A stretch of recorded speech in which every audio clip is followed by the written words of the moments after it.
लो जी एदा तीसरा सूआ जनाब। ये मझ इन्होंने चो ली है, चड्डा वेख सकते हो तुसीं। चड्डे सारे मझां दे चंगे ने क्योंकि प्योर नीली दियां मझां ने। ते ए देखो जी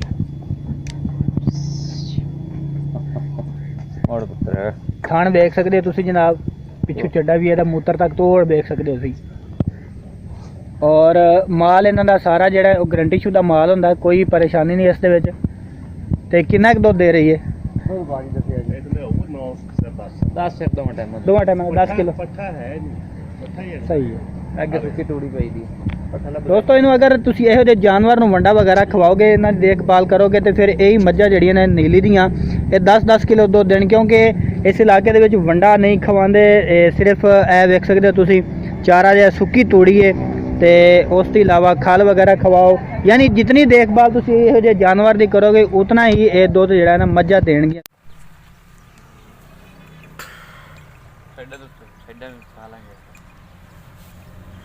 कोई नहीं, आवाज बंद भी कर ले समा, कोई टेंशन नहीं। बोलना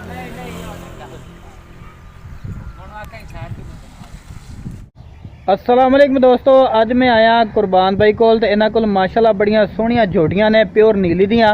ते अज दी वीडियो में तुहानूं असीं ओह झोटियां विखावांगे ते वीडियो तुसां आखिर तक वेखनी है ताकि तुहानूं ज़्यादा से ज़्यादा मालूमात मिल सके। तो जिन्हां दोस्तों ने हाले तक साडे चैनल सबसक्राइब नहीं किया, साडे चैनल सबसक्राइब करो, नाल घंटे नूं भी दबाओ ताकि हर नवीं आने वाली वीडियो तुहाडे तक पहुंचती रहे। कोई नहीं, आवाज़ बंद भी कर ले समा, कोई टेंशन नहीं। बोलना लो दोस्तों, ए देखो एक झोटी है, ये तुहानूं विखा देने असीं, इहदे चड्डा भी विखा देने आ जनाब। ते ए मुंडा वेख लो तुसीं, तसल्ली नाल बना रहा है जनाब वीडियो। झोटी बड़ी बेहतरीन झोटी और प्योर नीली दी टोर के तुहानूं विखा देने आ ताकि तुहानूं तसल्ली हो जाए। जिहड़ा चड्डा सी पहले विखाया शुरू दे विच ओह इस झोटी दा चड्डा है। ते झोटी तुसीं वेख सकदे हो ते प्योर नीली दी। ते इलाका भी दोस्तों ये नीली दा है। जदों बूरा रोड ते आओगे तो अड्डे उत्ते ही मझां रखी होनी कुरबान भाई होरां ने। लो जी एक झोटी है तुहानूं विखा देई माशाअल्लाह। इसदा मत्था वेखो जनाब, सफेद टिक्की विच ते बड़ी सोहनी झोटी। ते चड्डा भी असीं तुहानूं इसदा विखा देंगे। थण जनाब इहदे वेख सकदे हो बराबर जिहड़े ने चारे थण जिहड़े ने अलहदा मुट्ठी भर थण ने ते सोहनी झोटी। पिछों थोड़ा जी ए पिछली साइड तो तुसीं वेख सकदे हो जनाब। ते थण भी इहदे तुसीं ए वेख सकदे हो। जिस तरीके तुसीं जानवर आखदे उस तरीके दा असीं तुहानूं जानवर विखाने हर वारी। अज तुहाडे वास्ते झोटियां लैके आए हैं, 2 झोटियां होर भी है ने, वह भी तुहानूं विखावांगे। एक झोटी है ते रेट भी पुछ लो जी। 1,70,000 रुपए इस झोटी का दसते ने। 10 किलो दुध सही हो गया। तो कोई फल फुल है नाले? देखो बच्चा बैठा है, कट्टी कट्टा कट्टी है। लो दोस्तों इस झोटी के थले ए कट्टी है। तो कितने दिन हो गए सूई नूं? 10 दिन हो गए इस झोटी सूई नूं। 10 किलो दुध एक टाइम का, दोवां टाइमां का 1,70,000 क्या जी? प्यार मुहब्बत हो जाएगा, ये फाइनल रेट है? प्यार मुहब्बत हो जाए। लो दोस्तों इस झोटी का जनाब 1,70,000 इन्हां दस्सिया है। तो कह रहे हैं कि प्यार मुहब्बत भी असीं कर लांगे। बाकी 2 टाइम का इहदा 10 किलो दुध है। तो सोहनी झोटी है जनाब। किन्ने हाली पहले सूए ना? पहला सूआ जनाब इसका। ए तुसीं इहदे थण भी वेख सकदे हो, इसदे पिछला चड्डा भी। तो उस तो इलावा दूसरी भी असीं तुहानूं विखा देने आ। दूसरी किहड़ी है? दूसरी गब्बन है। लो जी ए गब्बन है। ਇਹਦੇ ਥਣ ਵੇਖੋ जनाब। हाले 10 दिन कटदी चंगी चंगी बन गई। हाली 10 दिन कटदी है। किन्ने महीने हो गए इसमें गब्बन होई? ये तैयार है, बस 10 दिन लेंदी है। यानी कि 10 दिन रह गए इसमें सूण चो है। झोटी वेखो माशाअल्लाह सोहनी झोटी ते बिल्कुल ही तैयार है। इसके किन्ने मंगते हो कुरबान भाई? 1,70,000। ਇਹਦਾ ਹੀ 1,70,000 फाइनल है, फाइनल हो जाएगा। ये प्यार मुहब्बत नहीं होनी। प्यार मुहब्बत पहले वाली तुहानूं दिखाई झोटी, वो प्यार मुहब्बत हो जाएगा। तो ਇਹਦਾ इन्ना फाइनल दसिया कि 1,70,000 तो है भी गब्बन। ठीक हो गया। तो दूसरे नंबर पर यह 2 हो गई। तो तीसरी जनाब यह तुहानूं असीं विखा दईए। प्योर नीली दी, प्योर नीली दियां जनाब मझां है ने। ते सेट दिखा, एक मिनट ਲਓ ਜੀ ਇਹ ਚੱਡਾ ਤੁਸੀਂ ਇਸ ਦਾ ਵੇਖ ਸਕਦੇ ਹੋ। ਜਿਸ ਤਰੀਕੇ ਪੀੜੀ ਦੇ ਪਾਵੇ ਹੁੰਦੇ ਨੇ ਚਾਰ, ਇਸੇ ਤਰੀਕੇ ਜਨਾਬ ਇਸ ਦੇ ਥਣ ਵੀ ਹੈ ਨੇ ਤੇ ਚੱਡਾ ਮਾਸ਼ਾਅੱਲਾ ਤੁਸੀਂ ਚੈੱਕ ਵੀ ਕਰ ਸਕਦੇ ਹੋ। ਥਣ ਵੀ ਇਹਦੇ ਜਨਾਬ ਮੁੱਠੀ ਬਾਰ, ਜਿਵੇਂ ਪਹਿਲੇ ਅਸੀਂ ਤੁਹਾਨੂੰ ਦਿਖਾਉਂਦੇ ਆ। ਇਹਦੇ ਕੋਲ 12 ਕਿਲੋ ਦੁੱਧ ਹੈ ਜੀ। ਦੋਵਾਂ ਟਾਈਮਾਂ ਦਾ ਇੱਕ ਟਾਈਮ ਦਾ? ਦੋਵਾਂ ਟਾਈਮਾਂ ਦਾ 12 ਲੀਟਰ ਦੁੱਧ। ਲਓ ਜੀ ਦੋਵਾਂ ਟਾਈਮਾਂ ਦਾ ਇਸ ਜਿਹੜਾ ਨਾ ਮੱਝ ਦਾ 12 ਕਿਲੋ ਜਨਾਬ ਦੁੱਧ ਹੈ। ਤੇ ਅੱਗੇ ਕਿੰਨੇ ਸੂਏ? ਪਹਿਲਣੇ ਵੀ ਇਹ ਵੀ ਪਹਿਲਣੇ? ਤਿੰਨੇ ਹੀ ਪਹਿਲਣੇ। ਲਓ ਜੀ ਇਹ ਵੀ ਪਹਿਲਣੇ। ਗੱਬਣ ਦਾ ਨਹੀਂ? ਨਹੀਂ ਸੂਈ ਹੈ। ਸੂਈ ਹੋਈ? ਲਓ ਜੀ ਸੂਈ ਹੋਈ। ਇਹਦੇ ਥੱਲੇ ਕੀ ਹੈ? ਕੱਟੀ ਕੱਟਾ ਹੈ? ਕੱਟੀ ਹੈ। ਹੈਲੋ ਹੈ ਇਹ ਤਾਂ ਨਹੀਂ ਹੈ। ਮੈਂ ਆਪਾਂ ਕਰ ਦਿੱਤੀ ਨੇ। ਲਓ ਜੀ ਇਹ ਮੱਝ ਜਿਹੜੀ ਹੈ ਸੂਈ ਹੋਈ ਹੈ ਤੇ 12 ਕਿਲੋ ਇਸ ਦੇ ਥੱਲੇ ਦੁੱਧ ਹੈ, 2 ਟਾਈਮ ਦਾ। ਤੇ ਇਹ ਦੇ ਥੱਲੇ ਇਹ ਜਨਾਬ ਇਸ ਦਾ ਫਲ ਹੈ ਤੇ ਕੱਟੀ ਹੈ ਨਾ? ਲਓ ਜੀ ਕੱਟੀ ਹੈ ਤੇ ਮਾਸ਼ਾਅੱਲਾ ਤੁਸੀਂ ਮੱਝ ਵੀ ਵੇਖ ਸਕਦੇ ਹੋ, ਬੜੀ ਸੋਹਣੀ ਮੱਝ ਤੇ ਪਹਿਲਣੇ ਪਈ, ਮੋਟੀ ਤਾਜ਼ੀ, ਵੇਖਣ ਨਾਲੋਂ ਐਂ ਲੱਗਦੀ ਜਿਵੇਂ ਗੱਬਣ ਹੈ। ਗੱਬਣ ਹੈ ਨਹੀਂ ਲੇਕਿਨ ਸੂਈ ਹੋਈ ਹੈ, ਤਾਜ਼ਾ ਸੂਈ ਹੋਈ ਹੈ ਤੇ ਸੋਹਣੀ ਜਨਾਬ ਪਹਿਲਣ ਝੋਟੀ ਸੋਹਣੀ ਜਨਾਬ। ਇਸ ਦਾ ਰੇਟ ਵੀ ਜਨਾਬ ਅਸੀਂ ਪੁੱਛ ਲੈਂਦੇ ਆ ਤੇ ਤੁਸੀਂ ਨੰਬਰ ਤੇ ਰਾਬਤਾ ਵੀ ਕਰ ਸਕਦੇ ਹੋ। ਨੰਬਰ ਵੀਡੀਓ ਦੇ ਵਿੱਚ ਚੱਲਦਾ ਪਿਆ ਹੋਣਾ।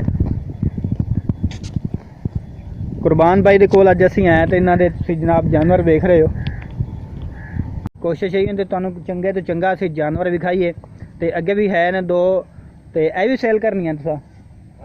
ਇਹ ਵੀ ਤੇ ਇਹ ਵੀ ਤੁਹਾਨੂੰ ਦਿਖਾ ਦੇਣਾ ਤੇ ਇਸ ਦਾ ਵੀ ਰੇਟ ਜਨਾਬ ਪੁੱਛ ਲੈਂਦੇ ਆ ਤੇ ਇਹਦਾ ਕੀ ਹਿਸਾਬ ਕਿਤਾਬ ਹੈ। ਇਹ ਕਿ ਕਿੰਨੇ ਸੂਏ? ਤੀਸਰਾ ਬਾਜੀ। ਲਓ ਜੀ ਇਹਦਾ ਤੀਸਰਾ ਸੂਆ ਜਨਾਬ। ਇਹ ਮੱਝ ਇਹਨਾਂ ਨੇ ਚੋ ਲਈ ਹੈ। ਇਹਦਾ ਚੱਡਾ ਵੇਖ ਸਕਦੇ ਹੋ ਤੁਸੀਂ। ਚੱਡੇ ਸਾਰੀਆਂ ਮੱਝਾਂ ਦੇ ਚੰਗੇ ਨੇ ਕਿਉਂਕਿ ਪਿਓਰ ਨੀਲੀ ਦੀਆਂ ਮੱਝਾਂ ਨੇ ਤੇ ਇਹ ਵੇਖੋ ਜੀ ਔਰ ਪੁੱਤਰ ਖਾਣ ਵੇਖ ਸਕਦੇ ਹੋ ਤੁਸੀਂ ਜਨਾਬ। ਪਿੱਛੋਂ ਚੱਡਾ ਵੀ ਇਹਦਾ ਮੂਤਰ ਤੱਕ ਤੋੜ ਵੇਖ ਸਕਦੇ ਹੋ ਤੁਸੀਂ। ਔਰ ਮਾਲ ਇਹਨਾਂ ਦਾ ਸਾਰਾ ਜਿਹੜਾ ਉਹ ਗਰੰਟੀ ਸ਼ੁਦਾ ਮਾਲ ਹੁੰਦਾ, ਕੋਈ ਪਰੇਸ਼ਾਨੀ ਨਹੀਂ ਇਸ ਦੇ ਵਿੱਚ। ਤੇ ਕਿੰਨਾ ਕੁ ਦੁੱਧ ਦੇ ਰਹੀ ਹੈ? 2 ਟਾਈਮਾਂ 10 ਕਿਲੋ। ਸਹੀ ਹੈ। ਅੱਗੇ ਸੁੱਕੀ ਤੂੜੀ ਪਈ ਦੀ। ਦੋਸਤੋ ਇਹਨੂੰ ਅਗਰ ਤੁਸੀਂ ਇਹੋ ਜਿਹੇ ਜਾਨਵਰ ਨੂੰ ਵੰਡਾ ਵਗੈਰਾ ਖਵਾਓਗੇ, ਇਹਨਾਂ ਦੀ ਦੇਖਭਾਲ ਕਰੋਗੇ ਤੇ ਫਿਰ ਇਹੀ ਮੱਝਾਂ ਜਿਹੜੀਆਂ ਨੇ ਨੀਲੀ ਦੀਆਂ ਇਹ 10-10 ਕਿਲੋ ਦੁੱਧ ਦੇਣ। ਕਿਉਂਕਿ ਇਸ ਇਲਾਕੇ ਦੇ ਵਿੱਚ ਵੰਡਾ ਨਹੀਂ ਖਵਾਉਂਦੇ, ਸਿਰਫ ਇਹ ਵੇਖ ਸਕਦੇ ਹੋ ਤੁਸੀਂ ਚਾਰਾ ਜਿਹਾ ਸੁੱਕੀ ਤੂੜੀ ਹੈ ਤੇ ਉਸ ਤੋਂ ਇਲਾਵਾ ਖਲ ਵਗੈਰਾ ਖਵਾਓ। ਯਾਨੀ ਜਿਤਨੀ ਦੇਖਭਾਲ ਤੁਸੀਂ ਇਹੋ ਜਿਹੇ ਜਾਨਵਰ ਦੀ ਕਰੋਗੇ ਉਤਨਾ ਹੀ ਇਹ ਦੁੱਧ ਜਿਹੜਾ ਨਾ ਮੱਝਾਂ ਦੇਣਗੀਆਂ ਜ਼ਰੂਰ। ਇਸ ਦਾ ਕੀ ਰੇਟ ਹੈ ਕੋਈ ਪਤਾ ਹੈ? ਕਿਉਂ ਚਾਚੇ ਨੇ ਪਤਾ ਹੈ? ਇਹਦਾ ਭਾਈ 1,60,000 ਰੁਪਏ। ਇਹਦਾ ਜੀ 1,60,000 ਰੁਪਏ। ਇਹਦੇ ਥੱਲੇ ਕਿਹੜਾ ਫਲ? ਇਹ ਥੱਲੇ ਫਲ ਵਿੱਚ ਹੈ। ਫਲ ਦੀ WhatsApp ਚੱਲ ਦੀ ਇਹ ਵਾਲਾ ਉਹ ਨਹੀਂ ਵਿਖਾ ਜਾਣਾ। ਉਹ ਨਹੀਂ ਭਾਈ ਜੀ ਇਹਦਾ ਫਲ ਹੀ ਹੈ। ਉਹਦਾ ਕਿਹੜਾ ਹੈ? ਕਿਹੜੀ ਦਾ? ਉਹਦਾ ਉਹ ਬੈਠਾ ਉਹ ਪਿੱਛੇ ਉਹ ਬੈਠਾ। ਅੱਛਾ ਪਿੱਛੇ। ਉਹ ਯਾਰ ਇਹ ਵੀਡੀਓ ਸਹੀ ਹੈ ਦੋਸਤੋ ਇਹ ਫਲ ਇਸ ਦਾ। ਤੇ ਪਹਿਲੇ ਤਾਂ ਅਸੀਂ ਤੁਹਾਨੂੰ ਵਿਖਾਈ ਜੋਟੀ, ਉਹਦਾ ਫਲ ਉੱਪਰਾਂ ਬੈਠਾ ਤੇ ਉਸ ਸਾਈਡ ਤੇ। ਸਹੀ ਹੋ ਗਿਆ। ਤੇ ਇਹਦਾ 1,60,000 ਵੈਸੇ ਅਜੇ 1,60,000 ਫਾਈਨਲ ਹੈ? ਫਾਈਨਲ ਰੇਟ ਫਾਈਨਲ ਹੋ ਗਿਆ। ਤੇ ਅੱਗੇ ਉਹ ਵੀ ਇਸ ਸਾਈਡ ਤੇ ਤੁਹਾਨੂੰ ਦਿਖਾ ਰਿਹਾ। ਇਹ ਕਿੰਨੇ ਸੂਏ ਸਾਦ? ਤੀਸਰਾ ਜੀ। ਇਹਦਾ ਵੀ ਤੀਸਰਾ ਸੂਆ ਹੈ। ਇਹਦੇ ਥੱਲੇ ਕੀ ਹੈ? ਲਓ ਜੀ ਇਹ ਗੱਬਣ ਮੱਝ ਤੇ ਕਿੰਨੇ ਮਹੀਨੇ ਹੋ ਗਏ ਗੱਬਣ ਹੋਏ ਨੇ? ਬਸ ਤਿਆਰ ਹੀ 8-7 ਮਹੀਨੇ। ਲਓ ਜੀ ਇਹ ਵੀ ਤਿਆਰ ਹੈ, ਇਹ ਵੀ ਸੂਣ ਵਾਲੀ ਹੈ ਤੇ ਇਹ ਵੀ ਤੀਸਰੇ ਸੂਏ ਬਿਲਕੁਲ ਤਿਆਰ ਹੈ ਜਨਾਬ ਤੇ ਦੁੱਧ ਦੇਣ ਵਾਲੀ ਹੈ। ਇਹਦੇ ਥੱਲੇ ਕਿੰਨਾ ਕੁ ਦੁੱਧ ਹੈ ਕੋਈ ਅੰਦਾਜ਼ਾ ਦੁੱਧ ਦਾ ਤੁਹਾਨੂੰ ਬਾਈ? ਦੁੱਧ ਪਿਛਲੇ ਸੂਏ 14-15 ਰੁਪਏ ਆਂਦੀ ਰਹੀ ਪੱਠਾ ਤੇ ਦੋਵਾਂ ਟਾਈਮਾਂ ਤੇ? ਦੋਵਾਂ ਟਾਈਮਾਂ। ਲਓ ਜੀ ਇਹਦੇ ਥੱਲੇ ਜਿਹੜਾ ਨਾ ਕਹਿ ਰਹੇ ਕਿ ਪਿਛਲੇ ਸੂਏ 14-15 ਕਿਲੋ ਦੁੱਧ ਦਿੰਦੀ ਰਹੀ ਹੈ। ਇਹ ਮੱਝ ਤੇ ਤੀਸਰੇ ਸੂਏ ਤੇ ਉਸ ਤੋਂ ਇਲਾਵਾ ਫਲ ਨੂੰ ਪਿਵਾ ਕੇ ਜਿਹੜਾ ਨਾ 14-15 ਕਿਲੋ ਇਸ ਦਾ ਦੁੱਧ ਹੁੰਦਾ ਸੀ। ਇਹ ਵੇਖ ਸਕਦੇ ਤੁਸੀਂ ਇਹਦੇ ਥਣ ਵੀ ਤੇ ਮੱਝ ਵੀ ਤੁਸੀਂ ਵੇਖ ਲਈ ਮਾਸ਼ਾਅੱਲਾ। ਨਹੀਂ ਤੋੜ ਖਾ ਤੇ ਨੰਬਰ ਜਿਹੜਾ ਹੈ ਉਹ ਕੁਰਬਾਨ ਭਾਈ ਦਾ ਚੱਲਦਾ ਪਿਆ ਨਾ ਵੀਡੀਓ, ਤੁਸੀਂ ਇਸ ਨੰਬਰ ਤੇ ਰਾਬਤਾ ਵੀ ਕਰ ਸਕਦੇ ਹੋ। ਝੋਟੀ ਖਰੀਦਣੀ ਹੋਵੇ ਜਾਂ ਲਿਹਾਰੀ ਮੱਝ ਖਰੀਦਣੀ ਹੋਵੇ, ਜਿਹੜੀ ਵੀ ਤੁਸੀਂ ਖਰੀਦਣੀ ਹੈ ਤੁਸੀਂ ਇਸ ਨੰਬਰ ਤੇ ਰਾਬਤਾ ਕਰ ਸਕਦੇ ਹੋ। ਨੰਬਰ ਕੁਰਬਾਨ ਭਾਈ ਦਾ ਵੀਡੀਓ ਤੇ ਚੱਲ ਰਿਹਾ ਹੋਣਾ। ਲਓ ਜੀ ਇਹ ਮੱਝ ਜਿਹੜੀ ਅਸੀਂ ਤੁਹਾਨੂੰ ਵਿਖਾਈ ਹੈ 1,70,000 ਰੁਪਏ ਇਸ ਦਾ ਮੰਗਨੇ ਨੇ ਤੇ ਬਿਲਕੁਲ ਤਿਆਰ ਹੈ, ਸੂਣ ਵਾਲੀ ਹੈ ਤੇ ਪਿਛਲੇ ਸੂਏ ਦੱਸਣੇ ਕਿ ਇਹ ਜਨਾਬ 14-15 ਕਿਲੋ ਦੁੱਧ ਇਹ ਮੱਝ ਦਿੰਦੀ ਰਹੀ ਦੋਵਾਂ ਟਾਈਮਾਂ ਦਾ, ਇਹ ਫਲ ਨੂੰ ਪਿਵਾ ਕੇ। बेकर चुआंदी है 7-8 महीने गब्बर ने चुआया इसको 8 महीने तक सही है। बाकी अगर वीडियो ਤੁਹਾਨੂੰ ਪਸੰਦ ਆਈ ਹੋਵੇ ਤੇ ਵੀਡੀਓ ਨੂੰ ਲਾਈਕ ਵੀ ਕਰਨਾ ਸਬਸਕ੍ਰਾਈਬ ਵੀ ਕਰਨਾ ਹੈ ਤੇ ਔਰ ਦੋਸਤਾਂ ਨਾਲ ਇਸ ਵੀਡੀਓ ਨੂੰ ਫੇਸਬੁੱਕ ਤੇ WhatsApp ਤੇ ਈਮੋ ਤੇ ਸ਼ੇਅਰ ਵੀ ਕਰਨਾ ਹੈ।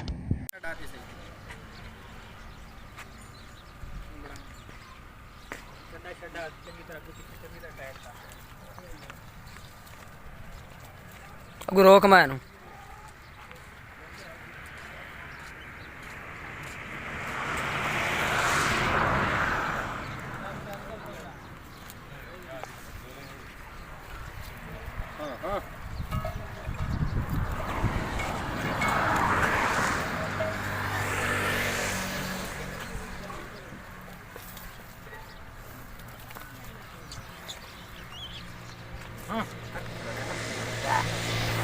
रोक स्थान